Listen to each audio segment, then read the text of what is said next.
about Castro in the United States? What, you don't talk about that shit? You're a fucking prejudice? You want to talk about that shit? What the fuck is that? A guy 40 years, 90 miles away. Well, I didn't say we should. No, I'm just saying. You know, I mean, after Cuba, it should really be like nothing. You know, 40 it's kind of miles crazy away. that he's so close. 90 miles away. You must have some conspiracy come theory. on, guy. Is he like, does he work for the United The States? CIA originally put him in, and then he reportedly double-crossed him. Sure, but he's still there. He's still there. Doesn't that fuck with you? He's still there 50 years later. My brother. I flew after Joe the other day. I flew on the flight afterward, and I had fucking a bag. I knew an F word was coming. With, I had a little bag of reefer in my fucking... No, you didn't. I do. Well, this is a conspiracy thing. This is just to show you how hard the airport people are working with that fucking x-ray machine. Now, I had it in a baggie, and I put it under my left nut. No, okay, we're not telling this story. That's enough. Yes, for freedom of speech, I'll call Obama right now, motherfucker. This is real corruption. I got freedom. This is out of control. No, this is not. You're out of order. Little Esther's out of order. This whole fucking joint's out of order. He is worse.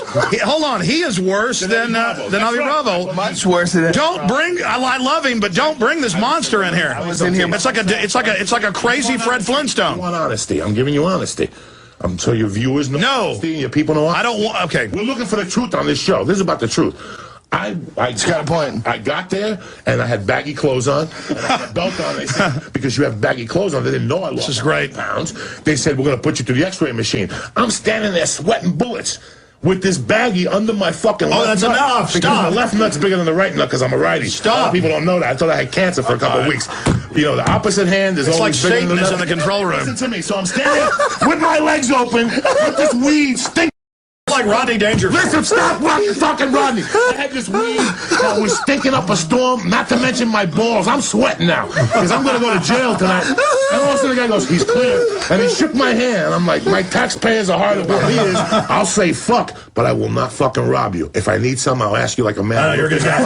Hey. So go fuck yourself, you cuck. Hold on 1 second. Take a joke, take a shuttle. Joey Diaz, Facebook, Twitter, check yourself before you wreck yourself. Big dicks in your ass. Get out of here. You're in trouble. I'm the umpire. This is the... I'm throwing... All right. Listen. Stay black, because that's the most important. Okay. Hey, Joe. Bro, the show's over. Why are we even talking? 3 women sat there, and I go, did you see the egg roll? And then I lost them for sure. They even told me, they go, you got the job. As I was walking down the street on Fox, my phone rang. My agent goes, go back. You didn't even read. I didn't even read, and they had called my agent and said, we love this guy. I went back, and when I went, didn't even read. They saw the Cuban egg roll, you know. Well, they were probably not used to someone with confidence that didn't give a fuck. You know, I went to an audition one time, bro, where the guy had, I'll never forget this, the guy was a white trash guy. Like, this family moved in. It was a pilot for ABC. And this guy is one of those guys that he had a little circular pool in front of his house. And he was watering shit, but at the same time he had like a thong on, and he's fat, and he's got jewelry on, like one of those guys in like Long Island. You know what I'm saying? So I'll never forget. I get to the audition, all these guys are there. Tony Longo, God rest his soul, all these big Italian dudes, and I knew they were gonna get the part, bro. I'm like, they're gonna get the part. I'm not gonna get it, but I had warm-ups on. All right, I had warm-ups on with the string, and I had white tidy whities. And I had a zip-up jacket, and I had to weigh 380. So I walked in, I go, I know what I'm going to do. I'm going to take my pants off. Right? I'm taking my fucking sweats off. Dog, I walk in, and what do you think these 2 ladies say to me? Hold on 1 second, we'll be with you in a minute. So they turn around. That's my cue, bitch. I took those sweatpants off. I took the shoes off and my socks, and I walked closer, and I took my shirt off. When they turned back around, all I had was boxer shorts on, like the tidy whities. That's it. Tits hanging out, stomach hanging over the underwear. And they did. As soon as they turned around, they were like, "Oh my God!" They're like, "That is terrible. Put your shirt back on." I'm like, "I'm not putting on shit. All right, I'm reading this motherfucker how it is." So you were supposed to like wave and say good morning, and they're like, "Action," and they're like, can't even look at me because I'm completely naked. You know, and they can't even look at me, and I'm making believe I'm flipping burgers, and I look over at them and I go, living like a doctor. That's it. They booked me. When I got to the audition, that was the read. Living like a doctor. They even gave me my own line. Half of those auditions I went into, They gave me whatever line I said in the audition. Like, whatever they said wasn't good enough. Like, I go in there with my own fucking line. Yeah, that's probably why you got it. What Look, is this? look at Joey. He's just sitting There there you like are a in the mook back. galore. That's when you were wearing those big daddy shirts. Yeah, all look the how time. big I was. Jesus Christ, you were enormous back then. That must have been like, what, 2000 then, right? Yeah, this is 2000, 2002, 2003. I remember when I met you, like right after I met you, I brought you onto the set of News Radio. And they were all like, who is this guy? With the leather jacket on. Is this guy your friend? Like, I go, that's Joey. You could tell that maybe he could mingle kid on and the a other dog. side. You could talk him into switching governments if He's you got had a to. kid and a And dog. I know a lot of dudes like that that you look at and you go, living a something ain't lie. right. This guy Every could guy suck out a there dick. with a kid who's walking his dog is like, fuck, am I gay? No. Do I want to suck dick? Maybe you have evil fantasies like Rob Halford and Hell Bent for Leather. You know that song? But You Rob do Halford's the whole- evil fantasy. But he was gay as fuck. No, I'm not saying that. I love Rob Halford. I love Rob I do Halford. too. But I'm just saying that You got another thing coming. there's a lot of fucking guys, dog, that you see, that you know. Maybe their dad's still alive and he was a Marine. You can't go What the home fuck and does that mean? You can't go home and tell your dad who was a general, I want to okay. suck dick full time. I see what you're You know what I'm saying. saying? So I they thought you play were the saying game like for a those while. guys, if your They dad was play the alive, game. he's a Bro, Marine, you want to blow guys. Joe Rogan, you're an intelligent. How many guys do you think are out there right now? We've had this discussion Millions. that are married, whatever, but every once in a while they put a feather suit on and they go dance like in anything. It's probably And more that's- than 10. And that's what we used to, we used to go down there. We were dumb kids. We figured out we could rob these dudes that were drunk. They come down to get their dick sucked. So we bait them. We got the captain of police's son. So we weren't going to go to jail. He was better looking than you. We weren't going to go to jail. We put him out there. We put like a guinea T-shirt, those wife beaters with a little gold chain with a cross on it and shit. The ultimate cock And we put him out there on That's Boulevard hilarious. East. And then we hide in the trees. And then he'd go, I'll suck your dick. And the guy would park.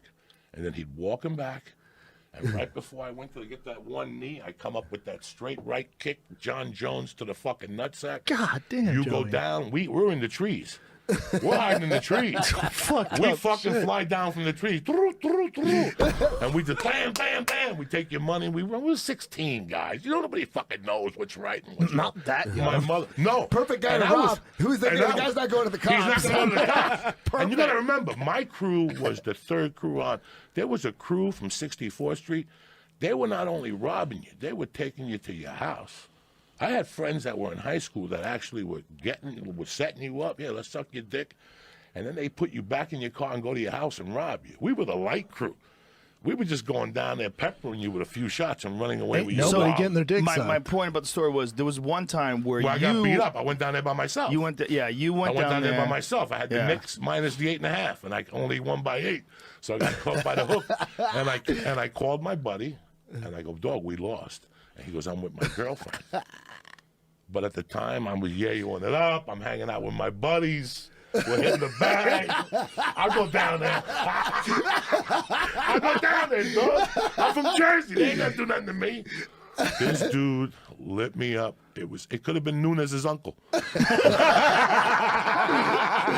I'll tell you what I don't like is these fucking COVID tests. The one with the nose. Oh my God, what a weird feeling. Here's the funny thing. Like, I did it, but I got the blood. I didn't trust. Listen, let me explain something to you.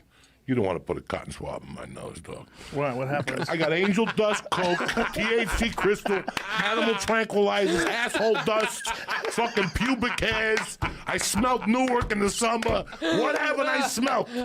Coke, heroin, fucking. Are you kidding me? When they did my nose, Asshole dust. I remember. Oh, asshole dust. You look, open up an asshole, a little bit of dust comes out. Nobody knows nothing. You just take it like a man.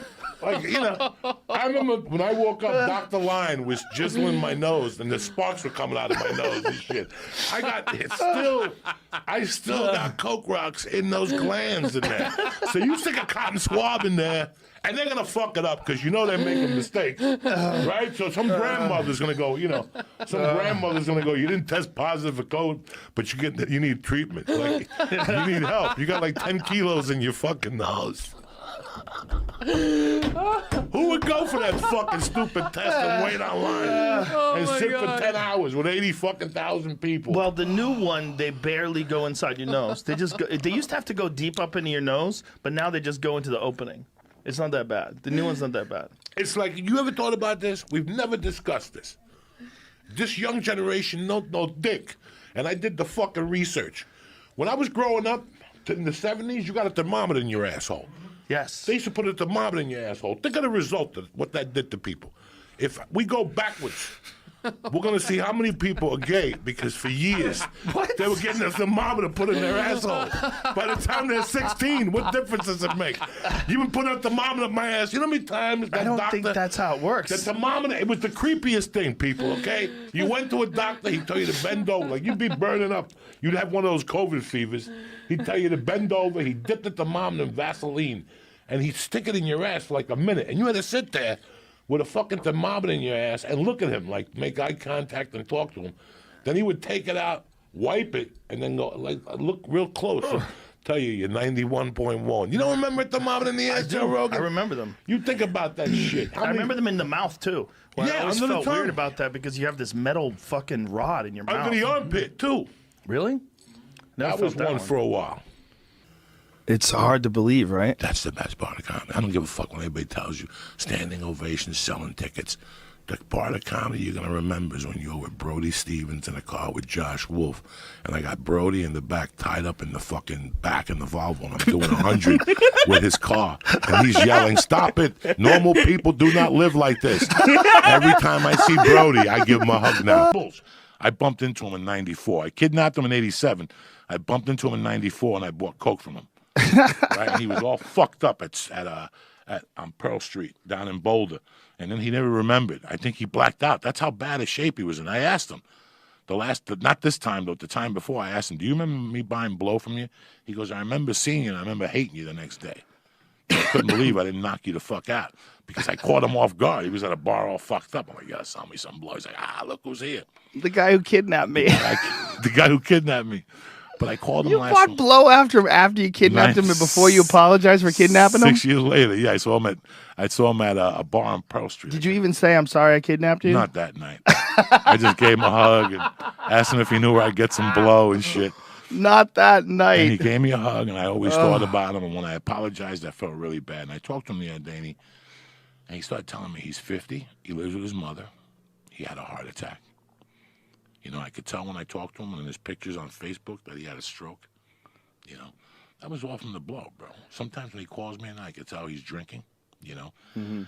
And sometimes I feel real guilty that I do this. But then, you know, I'm the type of guy, I don't play that shit. You know, I don't play that shit at all. He was fucked up when I kidnapped him. I mean, a couple weeks before, you know, how this whole thing started was because he got a DUI, fucked up some cars, went to Boulder Hospital, on North Hospital, Boulder General. Mm-hmm. And when he was in there, you know, Boulder, he was hurt. They left him in a room by himself, and he stole a bottle of liquid cocaine and jumped out the window. Okay, and they caught him an hour later on the other side of Boulder. When you steal a bottle of liquid cocaine from the hospital, you already got problems. Oh, okay? my God. Me kidnapping him, you know, and we laugh and we giggle. Me kidnapping him makes me feel like maybe I contributed to that, but I didn't. He had his own.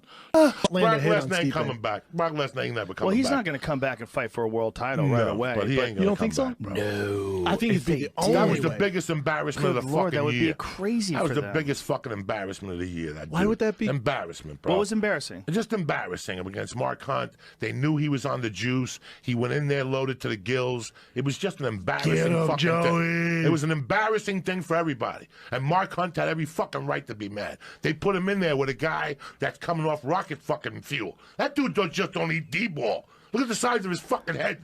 He's taking shit that makes your fucking head grow. Okay? That's what they give the fucking pit. Doom. So Friday I went to the store, and I swear to God, guys, I didn't eat nothing all day. I had smoked some pot. I worked out. I went to the Y. I did chest and the other thing. I smoked dope. Before I left the house, there was a little brownie, a 70-milligram brownie. I had like maybe 13 carbs left for the day. I was fucking starving. This little brownie is right there. It was a half a pack of an Anarchy edible. They give you 2 brownies. Each brownie is 70 milligrams. That's so crazy. That's so scary. I rub my balls with 70 milligrams. You understand me? 70 milligrams for Uncle Joey is like an appetizer. It's like an aperitif. It's not even a fucking But appetizer. explain to the rest of the world, 70 milligrams will put you into a fucking hole. Do you know I gave Lee 500 last night? He puked. 500? We split a Jesus We Christ. split Did you say 500 milligrams? We Oh my split God. 1,000 milligram edible. Did you hear the Alice in Chains song, Down in a Hole? Oh my God! Listen to me, Doug. We split it at 3:00 in the afternoon. Oh my God, what are you trying to prove? By 7:00, I was so fucked up. By 8:00, and you know what? Usually when you eat, you tame that animal. Yeah. Fuck no. This turned on me. This edible turned on me, dog, like a savage. He beat me into submissions. At one point, I had the cheese doodles that belongs to the baby Pirate's Booty. Yeah. They were on the floor. They were just coming out of my face. I was just stuffing it. I was just stuffing Pirate's Booty in my face and a pear. And there was a bunch of fruit in Pirate's Booty. I couldn't stop. I kept eating peaches and Pirate's Booty, pears and Pirate's Booty, cantaloupe and Pirate's Booty. I must have ate the whole. Even my wife was like, because I had my back turned to them so they couldn't see me. My wife's like, what the fuck are you doing in here? I go, listen, I got to go to bed. She goes, go to bed already. I went to bed at 8:45. I slept till 4. I got up. I didn't know where I was. I just lay there for 30 minutes like Mad Max. I just laid there all confused. So you woke up at 4 in the morning, you didn't know where you were? Solo at 4:30. I woke up with a ton of energy. I went in the shower. I washed the car. I went for breakfast. I went and washed the car. My wife had to have a tar stain. So Oh my God. Oh my God. I was fucked up. And I kept calling Lee and saying, Lee, if the cops call you, don't answer the phone. He goes, why are the cops on the call? I go, I don't know, but don't answer. But one of the worst things that ever happened to me was when I drowned at the YMCA that time. That's the title of your book. That's the title of your book. Oh my God. As a fat guy, I was never more embarrassed in my fucking life, man. I've done some fucked up shit as a fat guy. And I don't, you get embarrassed about being fat. You can't fat shame me. But the time I almost drowned at the Wiley fucked me up. I didn't say nothing for like 2 months. I didn't say nothing. I just snorted coke and tried to hide it and shit. That was embarrassing, though. I was just starting to lose weight. Things were going great for me. I lost like 8 pounds. I was still snorting blow. I was doing big blow. And I fucking got up one morning and Terry went to work and I overslept. And I said, fuck it, I gotta swim. And I went over to the Y and the Y is packed. I used to go to the Fat Man pool. It's this little Russian pool. Right, it was like 4 feet, but it was 96 degrees, so it's like a therapeutic pool. And I would walk around, and then if there was nobody in there, I would do laps. And then it's short laps, and nobody would see you. If you go to the big pool, Lee, there's kids, and people see you, and there's lifeguards. I was still too embarrassed. I'm not going to be a fat guy who wears a T-shirt in the pool. No. But I am. I'm a hot mess. You don't want to see so me. I said, fuck it. I keep all this here. I'm going to fucking, I'm going to go in there way. without a T-shirt. Lee, I was 400 pounds. There was fat everywhere, Lee. And I'd sit in the sauna, and I'd make believe like I was losing weight in the sauna. Then I'd go in the steam bath. Then I'd jump in the pool. And I'd do this every morning at 5 a.m. I did this to start off, but I was still snorting blow. So in my mind, if I ate sushi and I went to the steam room, I would sweat the cocaine out. I wasn't a fiend no more. So now it's 2 in the afternoon, Lee. I go across the street to the Y. I'm still a little hungover on the blow. And the fucking steam pool is packed with kids jumping up and down. And I'm like, I can't do my fucking laps. But the adult pool, the lap pool, was wide open. Oh, shit. I go, fuck this. I swam when I lived in Boulder. I've been swimming for 3 weeks. I'm ready for the big fucking pool. Why am I swimming with these fucking fat fucks for? I went over there, I put my name on the blackboard, guys. I put my goggles in. And on the deep end, I jumped. Just the cold water hitting me, bro. It just shocked my body. Just shocked my fat little body. And then I'm trying to swim. I'm swimming. I'm putting everything I can. I'm turning my head. I'm remembering my form. And I look up, Lee, and I haven't even moved like 5 feet. I'm fucking sideways. But by this time, I'm out of air. Like I was smoking 2 or 3 packs of cigarettes a day. I'm dying. I'm 10 feet out, but I can't swim back. And my feet can't take it. So I'm just holding on to the rope. And people are swimming by me. They're going, come on, let go of the rope. Come on, swim. And I'm like, guys, I'm dying. I'm trying to get the shortest distance was this way. If I swam vertically to the fucking wall, I'd never make it. So I had to swim this way. So I pulled myself like Spider-Man throughout the ropes. And I get to the wall, and I'm huffing and puffing, guys. I mean, guys, I was fucked up. Seriously. That's when I realized this has to end. And I'm holding on to this, and I can't kick no more. And I'm out of oxygen, and I'm holding on. And I got my fucking chin on the thing, just holding me.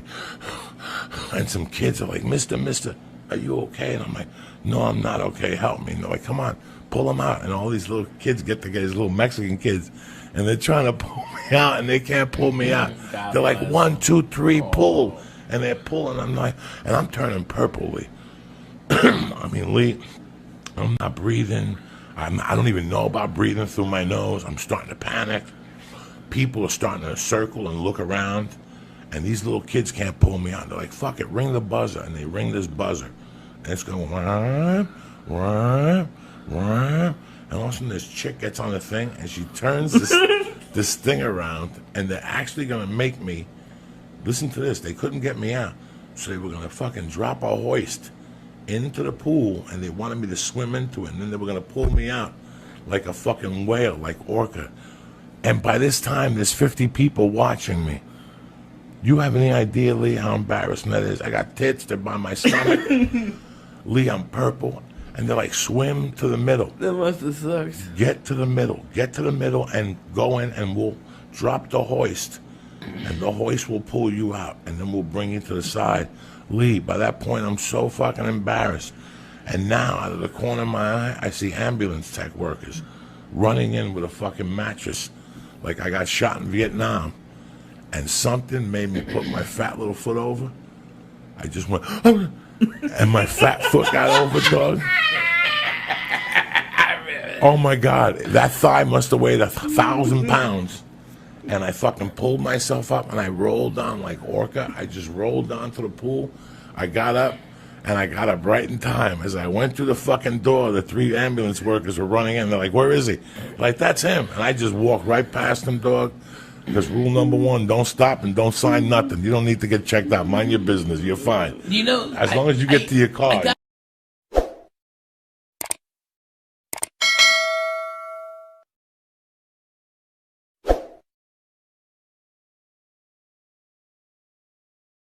We get high as Jesus on the fucking space shuttle. We got down, Joe Diaz. We went deep. We just kept smoking. We just fucking smoked. It didn't do shit to me. What? You got to break out the yay weed when I come up here, dog. What are you talking about? Brian, that weed we just smoked. Don't do shit to me. If you make me drive 40 minutes up here, you got to get me stoned, bro. That Susquehanna weed, I've been telling you about that shit. Susquehanna? Yeah, you brought that shit to the ice house, too. That shit don't do nothing to you. You're so crazy. It's true. You need to go to a doctor. What the fuck, dog? You got to bring out some strong fucking weed, guy. What are you talking about? That shit don't It do is nothing strong. to you, dog. You got to bust out some good weed, dog. Enough is enough with this shit. Joey, it's the you best. walk around like Jack It's the Herrera best and you got weed some you shit can fucking buy. weed. No, it's not. Look at my fucking eyes. Do I look high to you, guy? Yeah, you That's look the high second as fucking fuck. time, because I smoke on the way because I knew you were gonna give me that Susquehanna fucking weed. Joey, You better start getting some good fucking You weed, gave him dog. that Hannah Montana weed, Yeah, Joe, didn't that's you? that shit What the fuck is fucking he weed you talking give me. about, That's the dude? second time in a fucking row. Yo, dude, you just Cocksucker, I love smoked you to death. train wreck. It was garbage. They That sold is you not on it. Look at my garbage. You're eyes. so crazy. That's garbage. You better You're start getting so some crazy. strong fucking Look, weed or go to a okay, different Joey, store. Relax, I love you, dog. Relax. I love you too. I But love you got to go to a doctor. Damn, you always hit me you're with this broken. badass weed and then you You're talk broken. shit that you got stoned. What the fuck are you smoking? Look at me. What broken?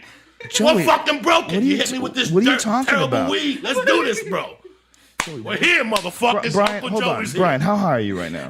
Bro, he gets as high on a fuck, fucking right? toenail. Are you high as fuck? High as fuck. Look at him. How if he high was are you? high as fuck, he'd dial an ambulance. Joey, What, please relax. The biggest thing was that it was a tightly rolled joint. Right, And, don't and do he's that. used to Come on, huge guy. power hits where he's just feels Who? like in his lungs. You are. You like big hits. No, You like, I couldn't get a hit off it. It was too fucking tight. Okay, Joey, you're fucking screaming at America listening to you. Who You didn't gives a get high fuck? enough. They need to I know. give a fuck. Because This is you're over there not. saying that you're high and you give me that Oh Susquehanna my weed. God. Listen, my favorite game that I ever bet in my life. You were a kid, but one of the biggest games I ever bet in high school. I put everything I had. I borrowed money. I bet money I didn't have. Dallas Cowboys played the San Francisco 49ers in the NFC and Division Finals. The 49ers were 16-1. I know that there's a lot of people that are football people out there, and you're like, Joey, you're wrong. Maybe they lost one game. Who did San Francisco lose to when Snowy Joey was throwing every year? New Orleans would always beat the fuck out of them at home or away. When San Francisco was on the top of their game, they could not beat the New Orleans Saints. The New Orleans Saints beat them. They go into the NFC playoff with the Cowboys. Guess what? I'm at a fucking bar doing blow. I'm 18 years old, and it dawned on me at this bar. I go, wait a second. What you mean to tell me is that the Dallas Cowboys are going into Candlestick and they're going to try to tell Snowy Joey and those fucking savages a story. That's when they had Dwight, the nickel. Snowy Joey. That's when they had that nickel fucking defense with Ron Lott, who his finger was broken. And they Pinky, asked him at cut it halftime, off, and he son. cut it off. Yeah. You're dealing with people who would cut off their fucking pinkies. Are you Japanese? I'm Korean. Okay.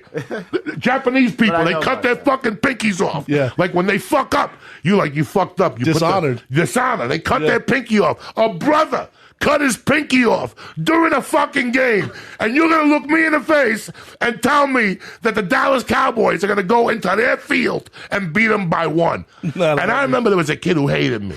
He's dead now, Anthony Kruger. He died? Yeah, he accused me of robbing his house, an 8-ball from his house. I never robbed him. Fuck him.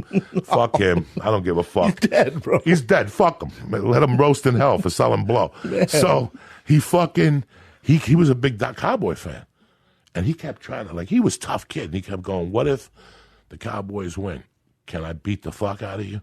And this kid it's like Brendan saying this to me. And I go, Want to beat you up? oh, he hated me, but he couldn't touch me because I had juice behind me in those days. Yeah. He couldn't just come and throw a beating on me because he had 16 motherfuckers behind. So I said to him, let me ask you, this is how fucked up I was. I go, let me ask you this. What if San Francisco beats them? Can I come to your house and punch you in the fucking face? That's how ballsy I was that night. Because right there it dawned on me that San Francisco was going to beat the Cowboys at home. They were not going to go in there and cover one. And what happened that game? That's the most famous catch in football. Yeah. Dwight Mike Clark Clark. reached out, and I had the over. catch. And I had the over in What's up, Dallas. son? What's up, son? So then you go punch that dude in the face? Oh, no, I didn't see him after that Oh, for you a were long good. time. Yeah. You have no idea what I've gone through in my life. From the fist fights to the arguments to the beatings. I still remember my mother taking me into a restaurant bathroom and holding me in what's that when they Headlock? The other Guillotine? one, guillotine. And she's punching you? shooting me. No. She shot you up? Yeah. With With what? Penicillin. Oh my God. Because when I was a kid, I was so sickly. She got you in a headlock and shot you up. Listen to me. Where'd the needle go? Listen to me. Top of his head? Cubans. I had a Cuban doctor, Dr. Orlando Del Valle. He made house calls, okay? He came over. He would come into the room, and this is very funny because I'm going to tell you how fucking hysterical heretics is. Hereditary shit is crazy. Your kids get what you got. Now, he would come over. Now, Dr. Del Valle did a bump from time to time. Now, this is I'm talking about 1968, doctor? 69. Please, bump? this goes on. When he come over, I lived on 205 West 88th Street. He'd bring the little thing, and him and my mom would talk, and my stepdad, and then somebody else would be there, like a chick that would help my mom. And sure enough, he would come over, put the thermometer in my ass, and then look at me and say, Jose Antonio, we have to give you a needle. And I go, give me 5 minutes. Let me think about it. And my mom would go, what's going on? He has to think about it. I swear to God, you don't take that needle, I'll fucking kill you. So then they would go in the fucking parlor to put on Cuban music, and I would put cartoons on. It was inevitable. And then he would have 2 drinks. How old are you during this time? I'm 5, 6. He would have 2 drinks, then he'd come back in. He goes, Jose Antonio, you ready yet? And I'm like, I'm not ready. So for years they called me, me va a doler.